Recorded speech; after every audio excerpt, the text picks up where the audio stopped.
Everyone, welcome to my channel. I hope all of you are doing okay. तो अब आ चुका है spring और मेरे क्लोज़ेट की हालत कुछ ऐसी है।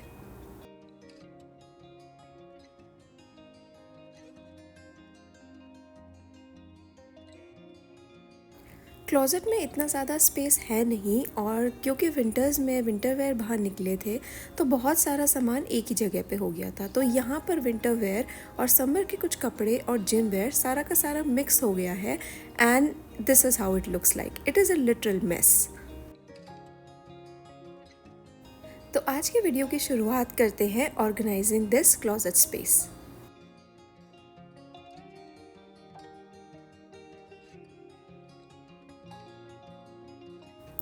मैंने कुछ टाइम पहले एक वीडियो बनाई थी जिसमें मैंने अपना पूरा शू क्लोजेट रीऑर्गेनाइज़ किया था। उस शू क्लोजेट को रीऑर्गेनाइज़ करते टाइम उससे पहले ही मुझे एक रियलाइजेशन हुआ था कि मैं शायद बहुत ज़्यादा शूज़ ले रही हूँ। उसी तरह से इस बार जब मैंने विंटर वेयर बाहर निकाले, आई रियलाइज़ कि मेरे पास ज़रूरत से कुछ ज़्यादा ही कपड़े हैं। And at this point I am so proud of my self कि इस विंटर्स में मैंने किसी भी नए कार्डिगन, किसी भी नए स्वेटर या स्वेट शर्ट में इन्वेस्ट नहीं किया। मैंने अपना पुराना जो रखा हुआ था वही यूज़ किया है। एंड आई एम प्राउड कि मैंने ज़बरदस्ती के कपड़े घर पे नहीं बढ़ाए हैं।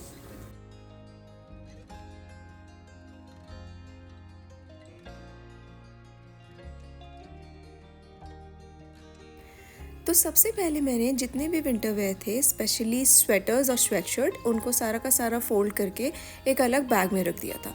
क्योंकि ये एक छोटा अपार्टमेंट है तो स्पेस लिमिटेड है, तो मेरे पास एक ही ऑप्शन बचता है। जो ट्रैवल बैग्स होते हैं बड़े बड़े और जो ज़्यादा यूज़ नहीं होते फ्रीक्वेंटली, बड़े बैग्स हैं, उनमें मैं सारे विंटर वेयर पैक करके रख देती हूँ।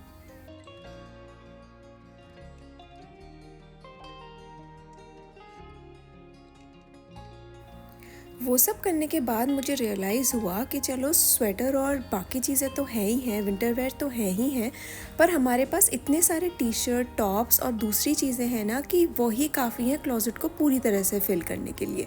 तो यहाँ पर मैं इतना ज़्यादा थक गई थी, 1 घंटे बाद I was literally trying for my life.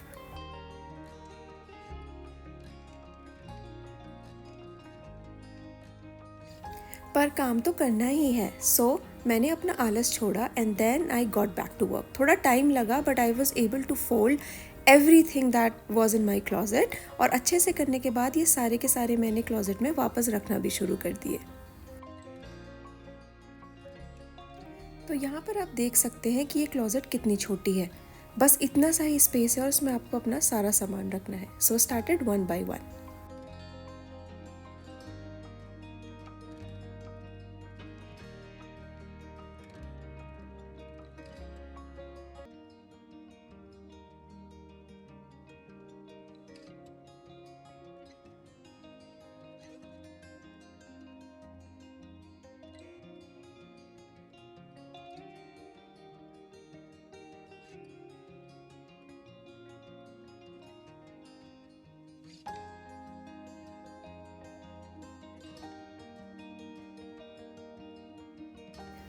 सो यहाँ पे मेरे सारे कपड़े फोल्ड हो गए थे और अब मैंने एक के बाद एक इनको इनकी जगह पे लगाना शुरू कर दिया था।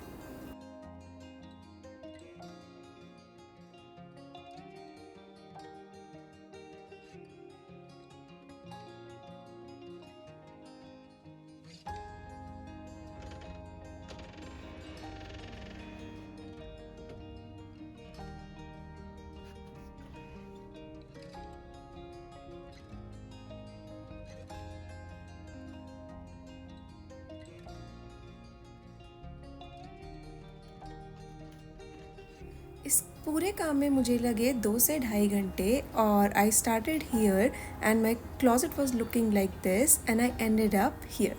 This is how my closet looks right now.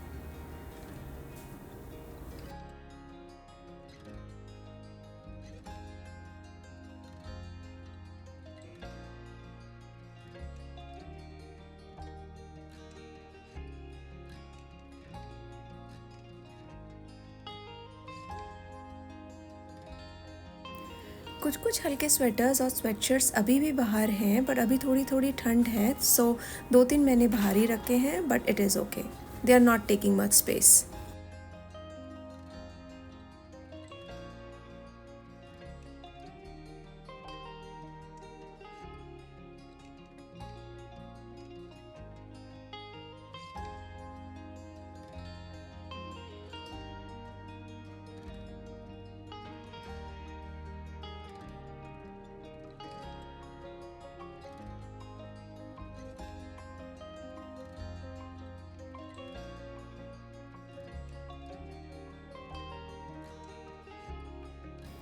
Closet organize करने के बाद I was very hungry, so I thought of making a quick lunch and I ended up making dal चावल।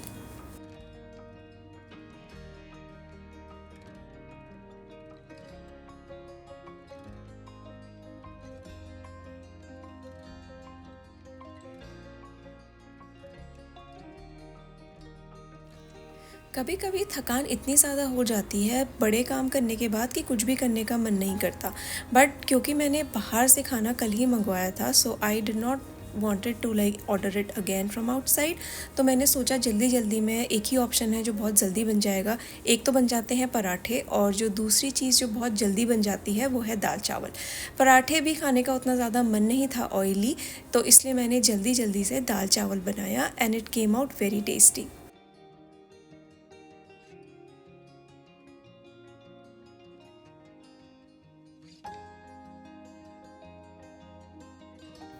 और ये वाली जो दाल है ना पीली वाली, इसमें सबसे अच्छा तड़का लगता है जो लाल साबुत मिर्च होती है उसका, और उसके साथ थोड़ा सा गार्लिक। बहुत सारे लोगों को गार्लिक एकदम से खाना पसंद नहीं है, they do not like the flavour of burned garlic, पर मुझे और मेरे हस्बैंड को गार्लिक ऐसे ही पसंद है जो दाल में प्याज से पहले डालते हैं। उसका बहुत अच्छा फ्लेवर आता है, और मैं जो तड़का है वो बाद में नहीं डालती, मैं तड़का पहले ही डाल देती हूँ। और इट इज़ नॉट बेसिकली तड़का, पर मैं ये जो इसका मसाला है वो बनाती हूँ और दाल अलग से उबाल के लास्ट में इसमें डाल देती हूँ।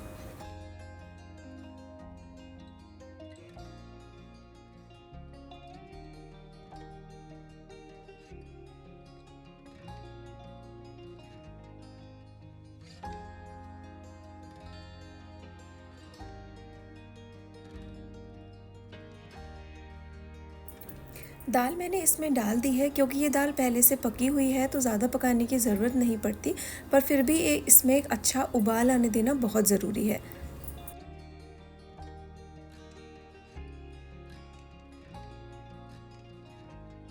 दाल बनने के बाद जब मैंने इसे टेस्ट किया तो मुझे लगा कि नहीं, इसमें इतना अच्छा फ्लेवर नहीं आ रहा है गार्लिक का। So for a change this time मैंने इसमें थोड़ा सा अलग से तड़का और डाला है, वो भी सिर्फ गार्लिक का, थोड़े से घी के साथ।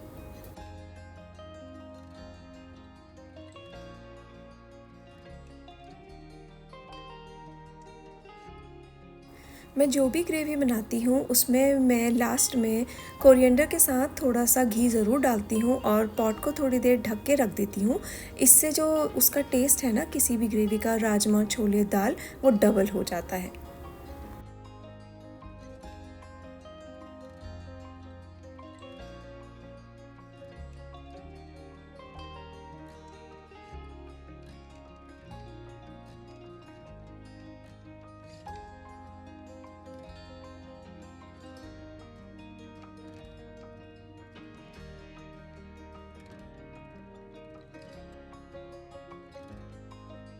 Another thing that I did over the past few days is एक पूरे कमरे का मेकओवर किया। हमारे इस अपार्टमेंट में 2 रूम हैं, जिसमें एक बेडरूम है, एक लिविंग रूम है और एक एक्स्ट्रा रूम है जिसे हमने अभी तक का अपना ऑफिस बनाया हुआ था। This is what it looks like. तो this room is mostly our office room and our hobbies room. We have few hobbies, we love collecting action figures. तो यहाँ पे 2 शेल्व्स हैं जिसमें एक्शन फिगर्स हैं। This room also has our shoes जो काफ़ी सारे हैं, तो हमने वो इसी रूम पे रखे हैं। And then this has 2 chair and table जो हमारे ऑफिस डेस्क हैं।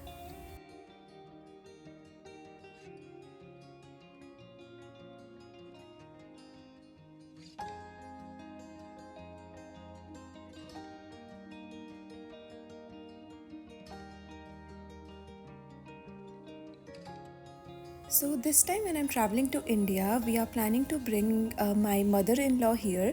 तो उनको यहाँ पर लाने के लिए we need a room जिसमें हम एक बेड लगा सके, एक ड्रेसर लगा सके।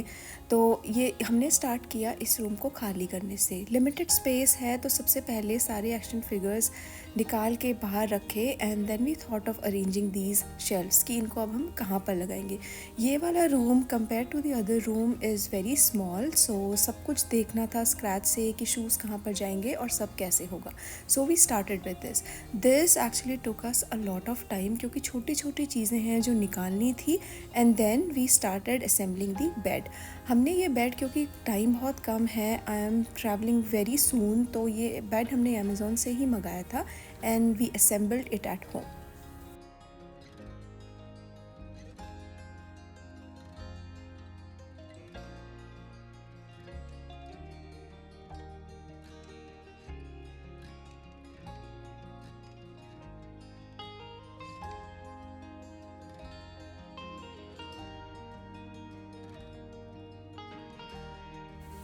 कनाडा आके जो चीज़ हमने सीखी वो ये कि यहाँ पर हेल्प इतने इजीली अवेलेबल नहीं है।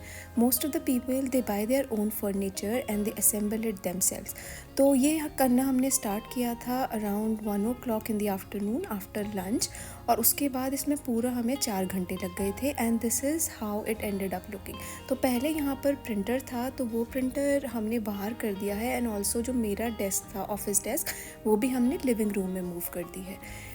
बेड के साथ साथ ही वी ऑर्डर्ड अ मैट्रेस। तो मैट्रेस यहाँ पे कुछ इस तरीके से आता है और उसको आपको थोड़ी देर खुला रख देना होता है, मोस्टली फॉर 24 आवर्स, और उसके बाद जो एयर होती है ना उससे वो खुद ही फूल जाता है। तो अभी it looks like this, very thin, so I am going to leave it for another 24 hours. और कुछ देर के बाद like I saw it after 6 hours और ये काफ़ी ज़्यादा फूल गया था। This is the space that I see right now. और थोड़ी देर के बाद जब मैं आई आफ्टर 6 आवर्स, मैंने इसको ऐसे ही छोड़ दिया था इसके ऊपर और ये बहुत हद तक ठीक हो गया था।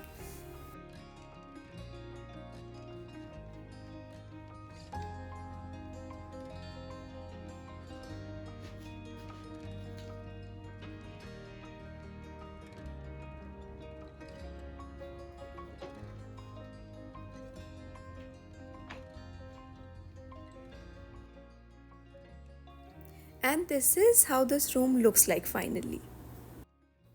बेड को हमने बिल्कुल विंडो के पास कर दिया है क्योंकि ये रूम कंपैरेटिवली छोटा है दूसरे रूम से, और जो मेरे हस्बैंड का वर्क टेबल है वो इस साइड में आ गया है। थोड़े बहुत शूज़ हमने इसके बॉटम साइड रखे हैं क्योंकि इस अपार्टमेंट में अब कहीं पे बिल्कुल भी स्पेस नहीं बची है। So this is what it looks like. It looks spacious और एक जने के लिए मेरे हिसाब से ये काफ़ी है। आपने अगर नोटिस किया होगा तो ये plant stand right hand side में था, पर अभी क्योंकि काफ़ी सारी चीज़ें इधर उधर हुई हैं तो ये अभी लेफ़्ट हैंड साइड में आ गया है। I don't really like the way it looks with the stand, पर धीरे धीरे करके मैं इसको चेंज करूँगी। अभी के लिए तो टाइम की थोड़ी सी शॉर्टेज है।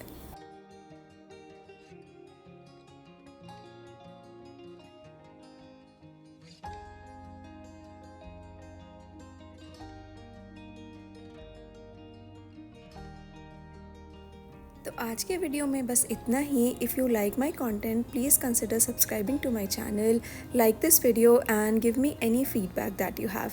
आई will see you guys in the next vlog. तब तक के लिए अपना ध्यान रखिए। बाय।